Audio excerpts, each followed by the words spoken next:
സമീപവാസിയായിട്ടുള്ളൊരു സ്ത്രീ ഓടിച്ചെന്നപ്പോഴത്തേക്ക് ഇവൻ്റെ അമ്മ പറഞ്ഞത് അവിടെ 4 എണ്ണത്തിനെ കൊന്നിട്ടിട്ടുണ്ടെന്ന് എന്ന് പറഞ്ഞ് അവർ അകത്ത് കയറി കഥ അടച്ചു കളഞ്ഞു. ഈ സ്ത്രീ ഓടിച്ചെന്നപ്പോൾ ഈ വീടിൻ്റെ ഹാള് മുഴുവൻ രക്തം തളം കെട്ടി കിടക്കുകയാണ്. ആ രക്തത്തിൻ്റെ ഇടയിലിരിക്കുകയാണ് ഈ 2 പെൺകുഞ്ഞുങ്ങൾ. ആ 2 പെൺകുഞ്ഞുങ്ങളെയും ആ സ്ത്രീ ആ രക്തത്തിൻ്റെ ഇടയിൽ കൂടി ചവിട്ടി കയറി ആ 2 പെൺകുഞ്ഞുങ്ങളെയും എടുത്ത് അവർ പുറത്തു കൊണ്ടുവന്നു. അത് അവരുടെ ഒരു മനോബലം.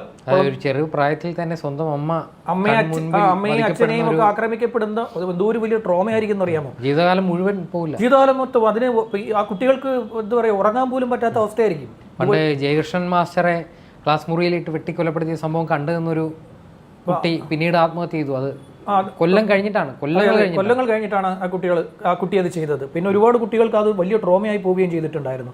പക്ഷെ ഇതിലെ ഏറ്റവും വലിയ സംഭവം സ്വന്തം മറ്റേത് ഒരു അധ്യാപകനാണെന്ന് പറയാം, ഇത് സ്വന്തം മാതാപിതാക്കൾ മുത്തശ്ശിയെയൊക്കെ അടിച്ചൊരുത്താൻ വീഴ്ത്തുക എന്നുള്ളത് കണ്ടു നിൽക്കേണ്ടി വന്നത് എന്നുള്ളത് ആ കുട്ടികളുടെ ഏറ്റവും വലിയ ദുഃഖമായിട്ടുള്ള കുട്ടികൾ അത് അനുഭവിക്കേണ്ടി വന്നതിൽ ഏറ്റവും വലിയ ദുഃഖം നമുക്കൊക്കെ ഉണ്ട്.